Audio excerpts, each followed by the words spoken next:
Hello and welcome to the second edition of the Saturday Showdown, brought to you by Marco's Pizza.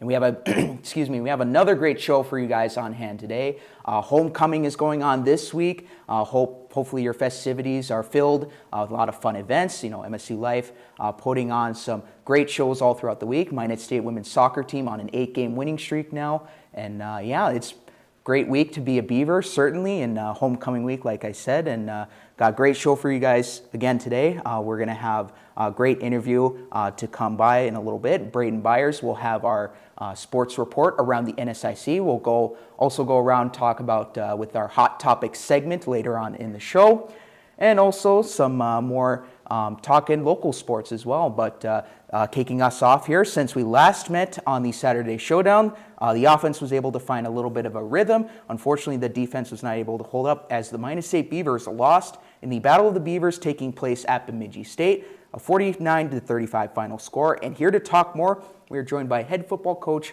Mike Aldrich. Coach, good to have you back on today. How's homecoming week going for you guys? It's good. We don't get too caught up in all the pageantry that kind of goes on. For everybody else, we've got our role to play, and that comes this afternoon. So it's we've been focused on that and trying to build on what we started to build last weekend. Yeah, and certainly a busy week for you guys. Nonetheless, still, practice going on and, just keeping the grind going. But the latest headline coming from the athletic department, there's a lot of energy going around the team, and excitement is, quote, running high. I feel for you guys, there should be excited after a performance like that in Bemidji, and the potential has been there for the first 4 games, and then a lot of breakthrough moments for this team last time. How far have they come together since those tough 4-game stretch? Well, we knew coming into it the first 5 games were going to be a challenge against some very good football teams, and being a young team, you got to be able to find your confidence in smaller areas than you'd like to, but you have to be able to find it so you constantly can build. And then in this last game against Bemidji, it was we started off poorly. We were down 22-0 in the first quarter. And then in the second quarter, things just changed, and not just on the field, but on the sidelines. You could just feel a different energy and confidence. There's a lot of belief that we can get into this game, which we did. And we got to the point where we were down by 1 score with 6 minutes left in the game. So we clawed our way back into it, and when we left that field, it was a feeling that we ran out of time instead of gotten our butts kicked a little bit. Mm-hmm. And you mentioned the young group, and it's going to be impressive. So, a lot of guys, for how young that the team is, a lot of guys, a few of them on the receiver group, they had a lot of career games last week. Let's start off with those receivers, Nathan Young, Peyton Lamore. Last time we talked, we looked at the receiver group, and like I said, it's a young group going into this season. Aside from the numbers, what did you like about their games that led to these great performances? Well, we knew coming into the season, Peyton Lamore and Corey Kerrigan were our only receivers with experience. We lost Corey game 3 against Wayne for the season. Oh, wow. So somebody had to step up and fill that role, and Nathan had been playing, but we needed him to truly step up and be a factor. And against Bemidji, he had 14 catches for 190 yards and a touchdown.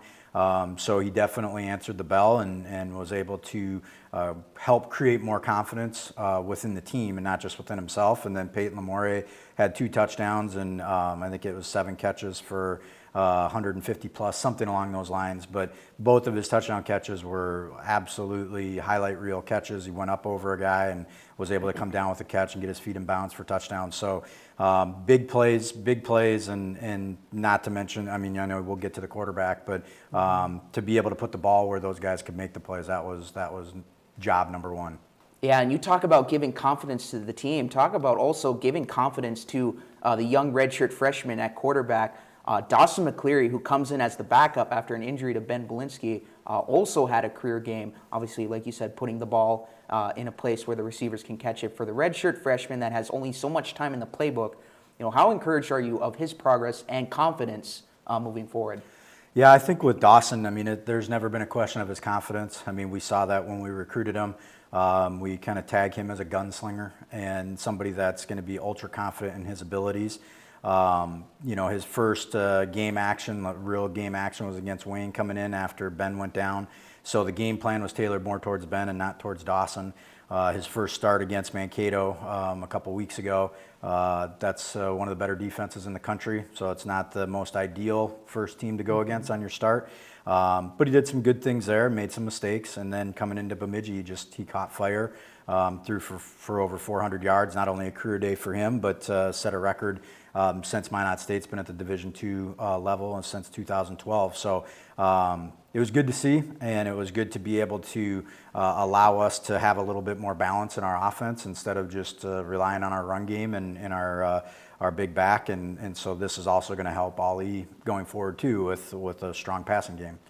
You know, you mentioned the balanced offense, and we'll get to that in a moment. But again, for the young team factor, you know, that's got to be a really good feeling for them. You know, how excited or how happy were they after seeing that? I know it was in a losing effort, but how much could that maybe boost, I guess, their confidence a little bit, or boost, kind of give them a little boost heading into today's game? Yeah, I mean, they didn't.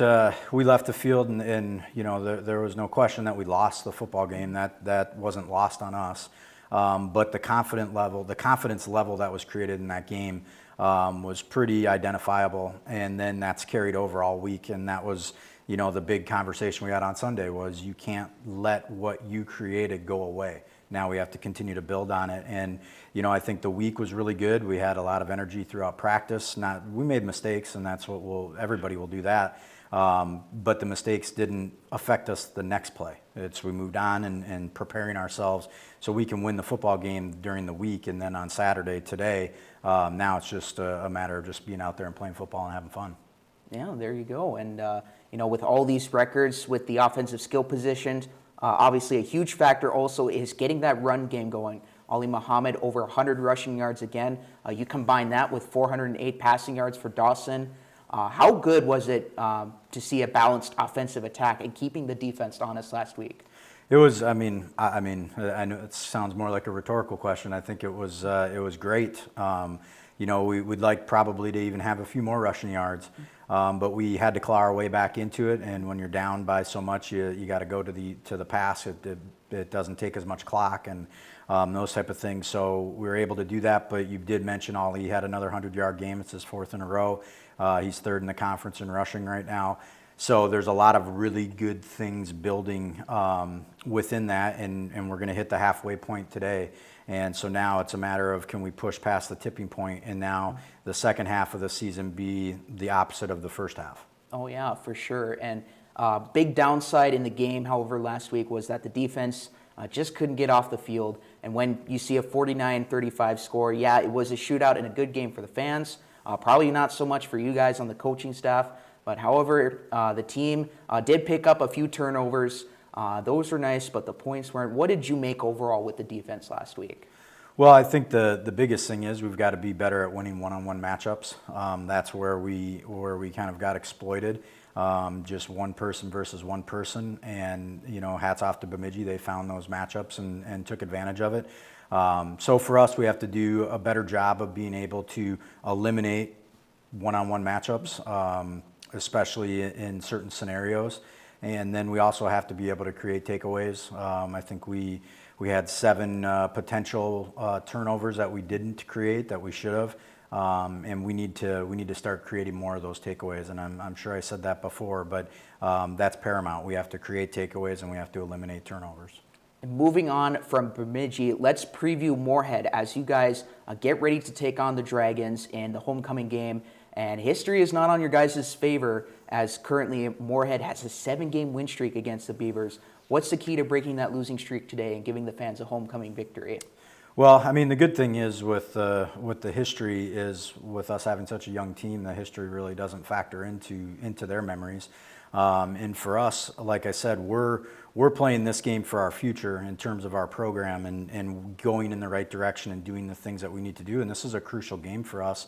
And I think we match up very well. I think that as long as we can execute properly, I think we can give the fans what they're looking for.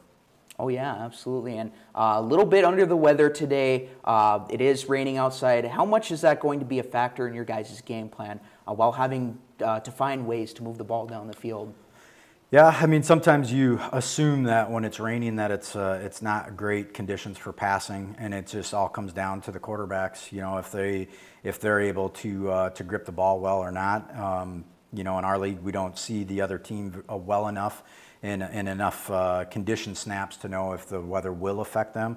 They're a heavy passing team, so that could affect them more than it could affect us.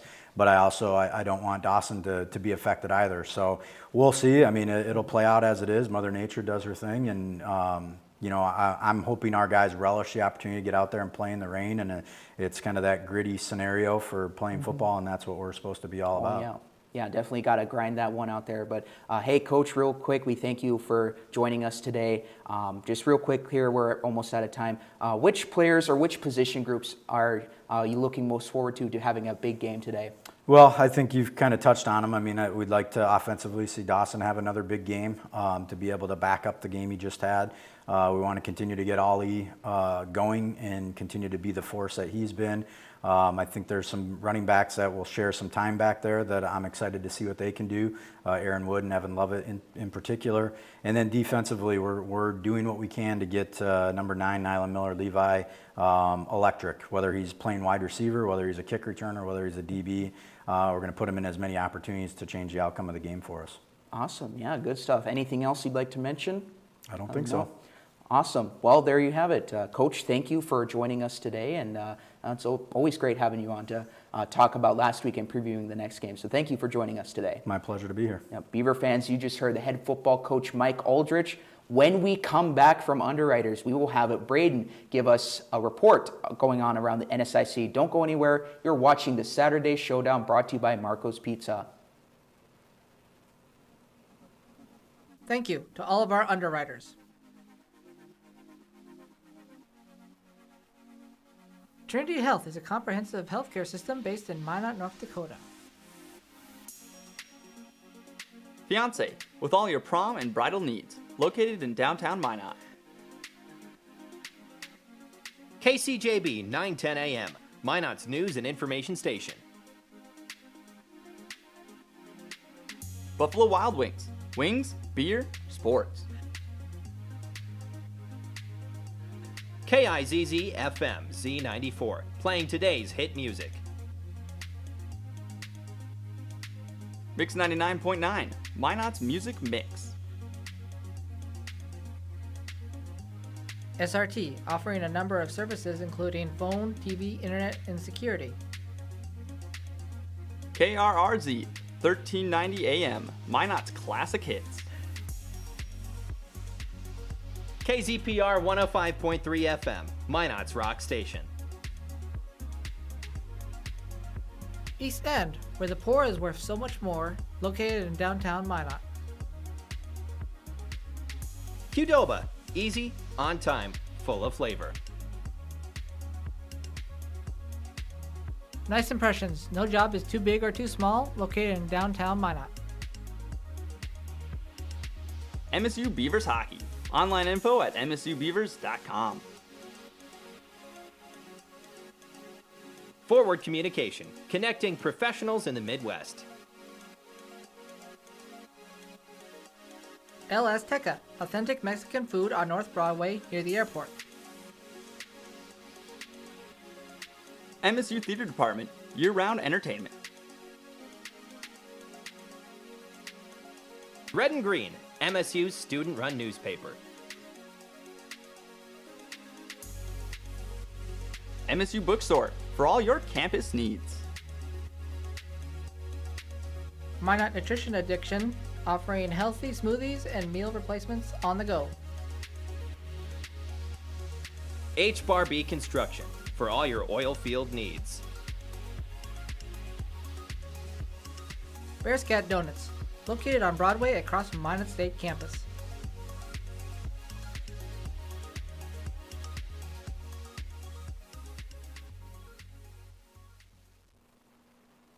Hello and welcome back to the Saturday Showdown, brought to you by Marco's Pizza. Again, a great interview we just had with head football coach Mike Aldrich. And now we're going to look into some scores and updates around the NSIC and lots of sports, most notably football, maybe even a few other sports scores. But Braden, pretty busy weekend every weekend for the NSIC. What do you have for us this week? Yeah, it's always a busy weekend in the NSIC, and it's obviously a huge day for Beaver fans as we are itching for another good performance from Dawson Mcclearly and the Beavers. But for the rest of the league, let's start in chronological order with last week's results. Number 19 Minnesota Duluth edged out MSU Moorhead 26-21. Winona State dropped a home game 21-38. Sioux Falls pulled the upset over number 25 Augustana. Mary won a high-scoring affair over Northern State, 49-42. MSU Mankato had no mercy over Concordia St. Paul, winning 58-10. Bemidji State won out over Minot State, 49-35 in a battle of the Beavers.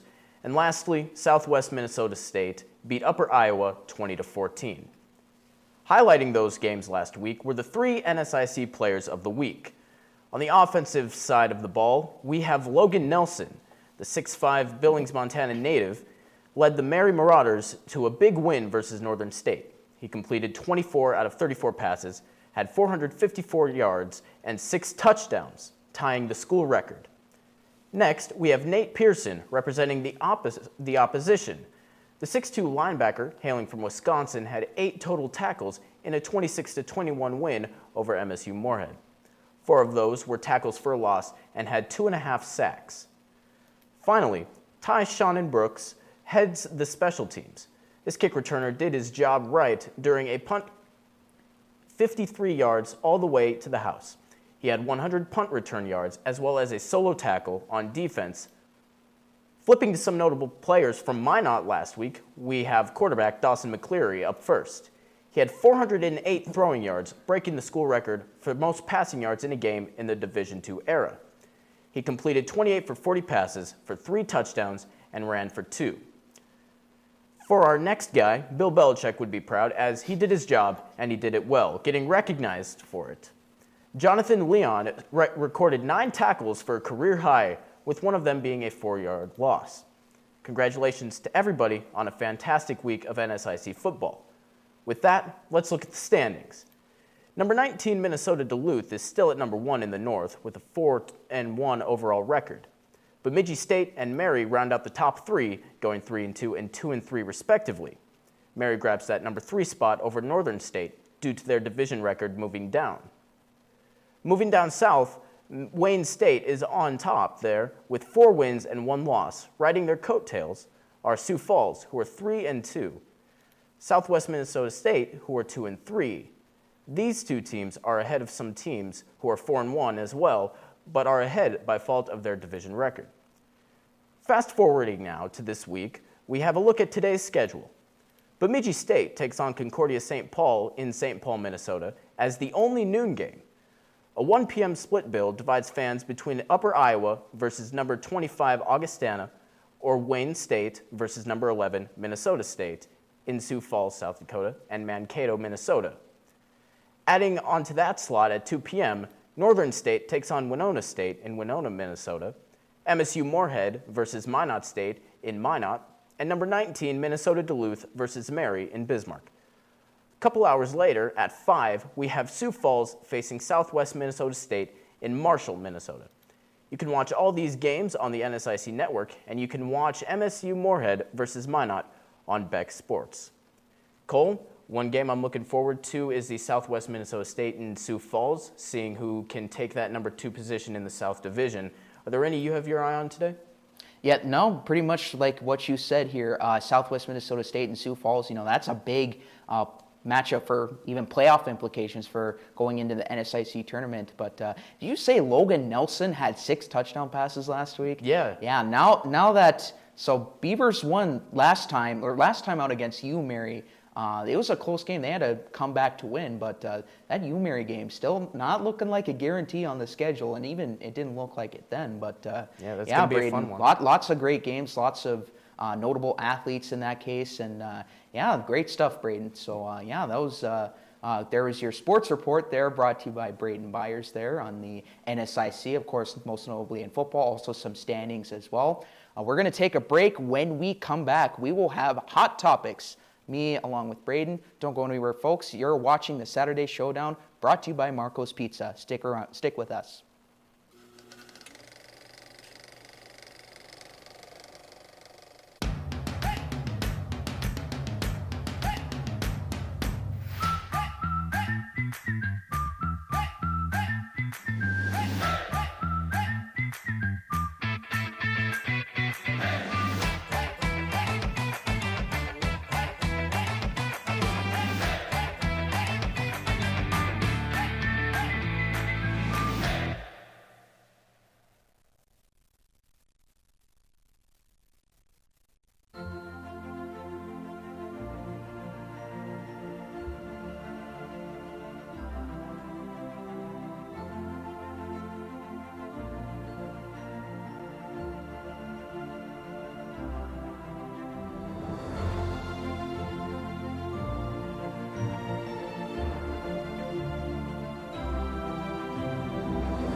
Hello and welcome back to the Saturday Showdown, brought to you by Marco's Pizza. Of course, we always want to give a big thanks to them for supporting us and the MSU Procom department each and every opportunity we get with them. But yeah, like I said, Saturday Showdown, we are now here joined by Braden, and we got some hot topics to discuss. And Braden, pretty much keys to the football game today for MSU against the Moorhead Dragons. Like I mentioned with Coach Aldrich, 7-game losing streak against the Dragons. You know, what do you think they got to do to end that streak today? You know, last week against Bemidji State, they did end up putting up some points, which is something they hadn't done all season. And so I feel like Dawson Mcclearly is kind of finding his groove, maybe perhaps, and this weather might shake it up a bit. But their offense is looking pretty good if they can put up the points and just have their defense step up and not give up as many points. Just get off the field. Maybe a lot of 3-and-outs would definitely be in their favor. Oh, yeah, and like we also said with Coach Aldrich, you know, the defense, they just could not get off the field.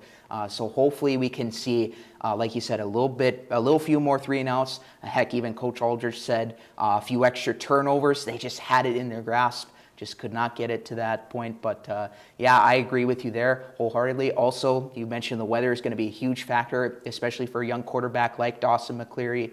I think, like you said, getting him into a rhythm, you know, utilizing that short passing game, you know, handing it off to Ali Muhammad, really got to hold on to that football tight because the rain, it is going to cause problems on not only on the field but on the football as well. But, yeah, getting that run game going, also utilizing a short passing game. Hopefully you don't get yourself in a position where you have to throw the ball too far down the field. You know, that's kind of where trouble happens, really. And, yeah, usually for any game, honestly, like obviously you and I were Denver Broncos fans. We saw that firsthand. Pat Shurmur, you know, just wanted to throw the football in the second half. Didn't really utilize the run game with, you know, 6 runs per carry. Yeah, you don't want to get in that position, right, Braden? Yeah. One other thing that Coach Aldrich might want to look at is also just having confidence in Mcclearly. Him being a young quarterback, it's always huge to just give him the ball in certain situations, maybe that need a big play. And most of the time, that'll help build up for later on with him just being a redshirt freshman. Oh, yeah, for sure. And he is going to grow from that. There is going to be, yeah, like you said, give him the ball, you know, let him run with it. You know, in that case, you know, keeping the defense honest, you know, run pass option, all that cool jazz. But, yeah, looking forward to seeing how he performs again. You know, after a career week last week, you know, the Beavers did score, you know, a few more points than they would have usually in the first 4 games. 20 points last time they played Moorhead. I still gave up a lot, but again, hopefully we can see the defense get off the field sooner. But also, we got some high school sports going on around the region and some other area athletic events going on. Minot High and Bishop Ryan were at home last night. Which game do you want to start off with first? I suppose the biggest one would probably have to be the Bishop Ryan one. With both of the teams, I think, was it Bishop Ryan that was 6-1? So yeah, Bishop Ryan had 1 loss on the schedule. Yeah, 6-1, 5-1. It was one of the two, but Velva was going in this game undefeated. I believe I was told number 5 team in the state as far as Class B goes. And 20-12 win for Bishop Ryan. How impressive is that? It's a huge win for them, obviously, trying to get back into the playoffs. Playoff season is just around the corner. Actually, earlier this morning, the 9-man bracket was just released, and actually Surrey got, I do believe, a first-round bye with the number 6 team in the state, I do believe. So that's another huge thing. But playoffs are just around the corner, so it's huge to keep that momentum going, especially against a team that hadn't lost all year and one that could pose a threat deeper in the playoffs.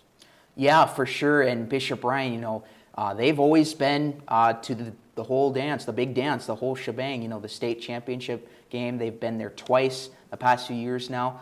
Couldn't get there last year. They had all that talent, all the seniors at the skill positions. Just that Langdon team, that Langdon area Edmore Munich Cardinals team, just so tough to beat. The Rumpfo brothers, or even one of them's cousin, I believe. They just could not get past them. But new season, much younger team for the Lions, and they haven't seemed to skip a beat. What are you hoping for them the rest of the way? Well, I'm hoping they make at least a deep run into the playoffs with them being a little bit younger now. It'll be good experience for all of the younger players as well to kind of keep that winning tradition alive. And then obviously the goal is to get to the Dakota Bowl again. But even if they don't do that, I do believe they've had a magnificent year so far, and even making it to the playoffs, which I'm sure they have done now, at least clinched a berth into it. I think that's a good confidence booster for the coaching staff and the players. Yeah, real quick here. Minot High football lost a tough one to Legacy last night, up 19-6, but ultimately losing 28-19. Are their playoff hopes fading away? What do you think? I think they're slipping a little bit. I mean, it's still open if certain things go right, but it's got to be in the forefront. It's got to be moving into the forefront of the coaching staff's mind. They just have to keep doing everything right, and if a certain couple things slip, that it's going to be all over. Yeah, it's going to be an uphill battle for them. But folks, don't go anywhere. When we come back after a quick promo, we're going to quickly wrap up the show. But once again, you're watching the Saturday Showdown, brought to you by Marco's Pizza. I've been cheering since I was a freshman in high school. I coached for about 2 years. I was a head coach there. It's always been my life. I really love how involved all my teachers are, and they really care. I get a lot of real-world experience here. Public relations to me is all about helping an organization, a business, an individual be shed in a positive light. That's what it's all about. For the KMSU auction, we go around to businesses and we get donations. I got to auction off the packages on live TV. I loved everything about it. I can't tell you how much fun I had. I never knew what I was going to do, and I never had any passions. I have a broadcasting degree. I felt I was at home at school, and I finally felt I was on the right path, and I was actually going to like what I'm doing and be good at it. Hello, Beaver fans. Welcome back to the Saturday Showdown, brought to you by Marco's Pizza. Braden, we just have a little bit of time left. Great show today. Had Coach Aldrich on for an interview. He provided us some great NSIC sports updates and insight, and also some nice hot topics. What did you think of the show today? I think it went pretty well, and just looking around the NSIC is always good to see that potentially some teams that Minot could face up against. And then even later on down the road, if they start kind of rebuilding and winning some games, get into the playoffs or like the tournament or whatever. It'll be good to take a look at all those and just to kind of see what else there is around the region. Oh, yeah. And there you have it, folks. Braden, another show in the books. Hoping for a Beavers win on the gridiron today. But that's going to be it for our show today. Beaver fans, you're watching the Saturday Showdown brought to you by Marco's Pizza, and we will see you next time. Don't go anywhere. Also, Monday, we'll be live with our sports TV broadcast. But thanks for watching.